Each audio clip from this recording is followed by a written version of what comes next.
আমরা বাংলাদেশে দেখেছি বড় বড় অফিস আছে, নাম দুর্নীতি দমন কমিশন, অথচ সেটাই ছিল বিগত 16 বছর ধরে দুর্নীতির আখড়া। ওটাকে ব্যবহার করে রাজনৈতিক ফায়দা নেওয়া হয়েছে। আমরা বিগত 16 বছরের রাজনৈতিক কালচার দেখেছি। এই খুনি হাসিনা থেকে শুরু করে তার দোসররা অন্যান্য রাজনৈতিক দলের নেতা কর্মীদেরকে অনেক ছোট করে কথা বলেছে, অনেক খারাপ ভাষা ব্যবহার করেছে। কিন্তু এখন আমরা কিছু রাজনৈতিক দলের কিছু সিনিয়র নেতৃবৃন্দকে একই ভাষায় কথা বলতে দেখছি।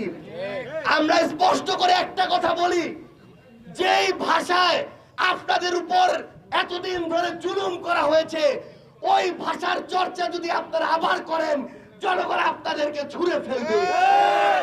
আপনারা যদি ওই কালচার সেট করেন, আবার ওই কালচার অন্য কারো দ্বারা ওই কালচারের শিকার আপনারা হবেন। কিন্তু এই তরুণ প্রজন্ম ওই কালচার আর সেট করতে দিবে না।